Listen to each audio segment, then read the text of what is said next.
그럼 얘는 홀더도 안 껴주고 얼음도 가끔은 적게 주면서 묻은 것도 안 닦아주고 나는 음료를 한 번 시킬 때 4개밖에 못 시키면 아직은 나는 대중화될 수는 없다고 생각해. 구독자 4,900명. 조회수 5,000명이야. 그만큼 사람들이 공감을 많이 하는 것 같아. 소감이 어떠십니까? 여러 가지로 댓글도 공감도 되게 많고 아 이래서 조금 위험하구나 라고 생각하는 사람들이 많아서 뿌듯합니다.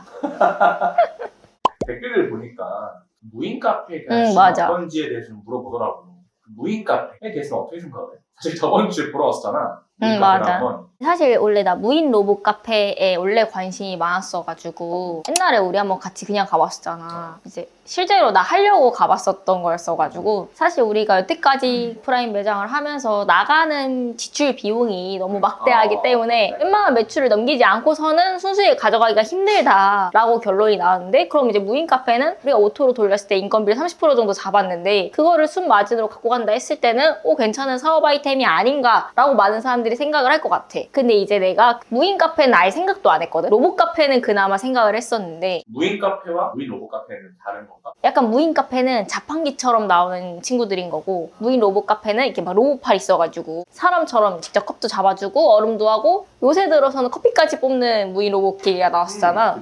다시 이제 무인 그냥 자판기처럼 나오는 카페로 돌아가자면 개인적으로 내가 무인 그 자판기 카페에 아예 관심이 없었던 이유는 소비자가 그거를 선택해야 되는 이유가 무엇일까라는 게 가장 컸어. 그러니까 방문하는 소비자가 그 무인 카페에 대한 메리트를 느끼려면 물론 엄청 저렴한 가격일 수도 있겠고 되게 맛있으면 되겠지만 저번에 우리 프랜차이즈에서 그 물류 먹는 기업이다 라고 표현을 했었었는데 그 무인 카페도 사실 다르지 않지. 프랜차이즈를 하든 아니면 무인 카페 그 기계만 구매를 하든 간에 이제 원두라든가 시럽이라든가 이런 부재료가 본인들 회사를 통해서만 구매를 해야 돼. 이 여기랑 계약을 하면 나는 거기 있는 부재료를 다 써야 되는 건 거야. 그렇다고 했을 때 내가 맛이 아쉽다고 해서 바꿀 수도 없고 커피 맛의 퀄리티를 내가 조정 못하는구나. 그치? 나도 이제 무인 카페 관련해서 상담을 많이 받아봤거든? 뭐 박람회 같은 데 가면 되게 많이 해주니까. 근데 자기네들의 메리트가 인건비가 안 들어간다 말고는 없어. 인건비가 안 들어간다 말고는 내세울 게 없는 건 거야. 정말 맛있는 퀄리티도 아니고 매출을 보장할 수 있다라는 것도 상세 페이지 한 개도 없고 본인들도 아는 거야. 이제 나도 유튜브 보니까 우리 하루 20만 원 나는 게 무인 카페 상위 1% 매출이래. 내가 뭐 서치의 능력이 좀 부족할 수도 있겠지만 여러 가지 찾아봤는데 제대로 공정거래위원회에 등록되어 있는 매출이 없는 가게가 너무 많고 등록이 되어 있는데 무슨 연매출이 300만 원이라고 등록되어 있는 데도 있고 연매출이 300만 원이라고? 가맹이 뭐 300개가 넘는데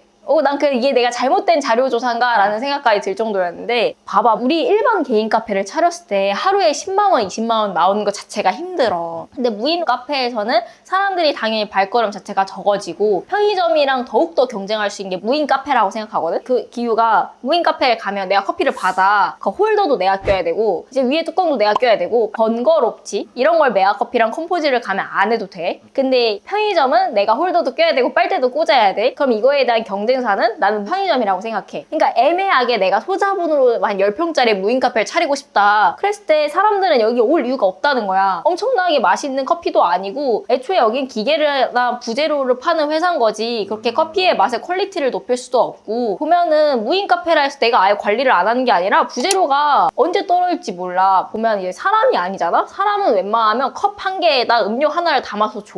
근데 이제 무인 자판기 카페 같은 경우에는 가끔 컵도 걸리고 컵이 가끔 뭐 2개로 나올 수도 있고 여러 가지 변수가 되게 많은 건 거야. 되게 재밌었던 건 어떤 프랜차이즈 들어가 보니까 애초에 공지사항에 뭐라 써있는 줄 알아? 자기네들이 한테 물건을 샀을 거 아니야. 무인 카페 자판기를 하려고 사장님들이. 근데 그걸 중간에 중고로 파는 사람들이 너무 많아진 거지. 근데 애초에 공지사항에 중고 거래 방법이 써있어. 아 지금 홈페이지에?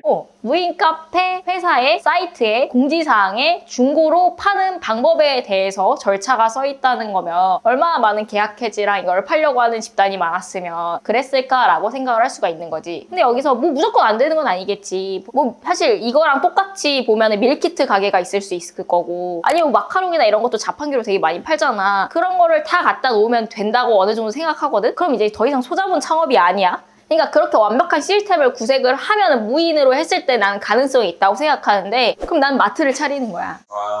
그러니까 무인 카페라고 했을 때 이걸 커피라고 생각을 하면 안 된다는 건 거지. 근데 솔직히 혁신적이지. 카페에서 돈을 못 버는 이유가 인건비가 되게 많은데 프랜차이즈를 했을 경우에 뭐 알바생 교육도 안 시켜도 되고 그냥 본인이 시간 날 때 부재로 채우고 CCTV 보면서 확인하면 되잖아. 그럼 그만큼 진입장벽이 더 낮다라는 말인데 내가 아까 무인 카페에서 20-30만 원 나오면 하루 매출 되게 잘 나온 거라고 했잖아. 그럼 그 옆에 무인 카페가 두세 개가 더 생기면 어떻게 할 건데? 그 옆에 나보다 더 좋은 시설의 기계가 들어올 경우에 우리 카페는 안 되지. 무인 카페는 오로지 그냥 기계로만 사람이 받잖아. 라포도 안 싸려 이 사람 간에. 실질적으로 가져가는 순수익이 너무 적을 수밖에 없지. 마진이 50%면 뭐해. 매출이 300만 원도 안 나오는데 한 달에. 하루에 5만 원 나오면 무인 카페 치고 잘 나오는 것 같아? 그러면은 무인 카페 말고 무인 로봇 카페는 어때? 우리가 저번 주 갔다 왔어요. 성수에 있는 그 로봇 카페를. 나는 개인적으로 내가 느끼기에는 우리가 그때 아마 평일 새벽 1-2시쯤에 갔던 걸로 기억을 하거든?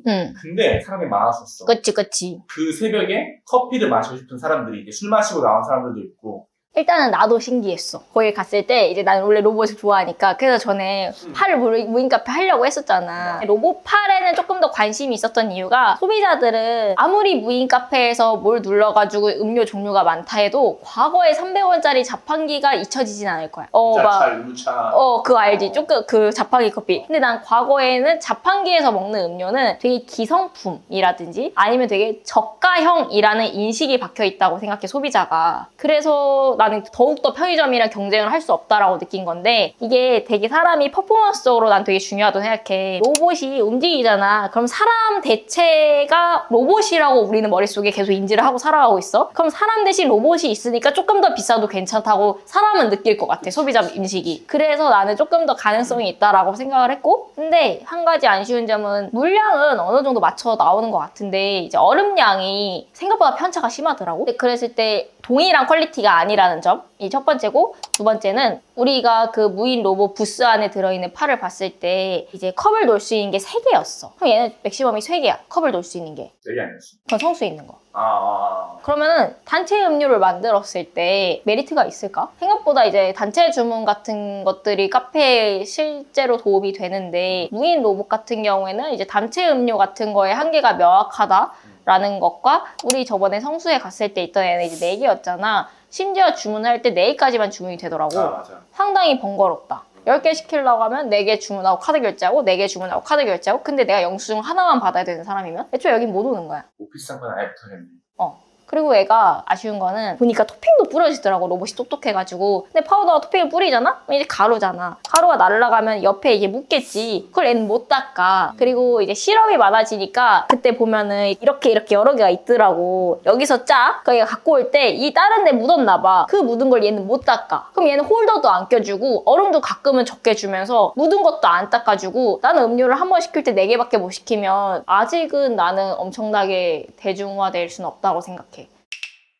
오늘의 결론. 무인 카페가 실제로 사업자나 이런 거 낸 거 보면 한 2-3년이 안 됐거든? 이게 정말로 몇 년 안 된 사업이어서 아직까지 확실한 성과가 없는 건지, 아니면은 앞에 말했던 내가 문제점들이 있었잖아. 이런 것 때문에 정말 소비자 수요가 없던 건지는 솔직히 말해 좀 더 봐야 돼. 근데 이걸 지금 당장 차리시기에는 하루 매출이 5만 원도 안 나오는 무인 카페가 많고, 지금 우리 당근마켓 키잖아. 무인 카페 커피 기계를 파는 자판기가 되게 많아. 진짜? 심지어 내가 아까는 아프니까 사장이다라는 사이트 있잖아. 거기 파는 사람이 아무나 좀 이걸 사달라고 올린 거겠지? 본인이 주말마다 가서 청소까지 해주겠대. 진짜 그 정도야? 나는 사람들이 뭐 카페가 진입장벽이 쉬워서 많이들 한다 하잖아. 뭐 틀린 말은 아닌데 커피를 알고 보면은 진입장벽이 쉽다라는 말을 못 할 거야. 그 사업에 대해서 쉽다라고 느끼는 사람은 그 사업을 하면 안 돼. 이 사업이 왜 힘들고 어떤 점이 남들이 못하고 내가 잘할 수 있는 점을 조금 더 생각을 한 다음에 사업을 시작해야지. 밀키트 사업하면 그거 이제 무인으로 돌리고 그냥 재고만 채워놓으면 되네 라고 생각을 하는 사람은 그 사업을 하면 안 되는 거야. 그런데 만약 유리가 파손됐을 때 내가 어떻게 보험까지 들고 그 옆에 누가 왔을 때 뭐 어떻게까지 확장을 더 하고, 우리는 이제 남들과 편의점과 차별성을 두기 위해서 뭐 어떤 제품을 더 남들이 안 파는 제품까지 넣고 현장에 나와 있는 데들과 내가 어떠한 차별성을 가져갈 수 있을까까지 생각한 다음에 무인 카페든 일반 카페든 로봇 카페든 뭘 차려야지. 그냥 차리면 안 된다. 나는 분노했어.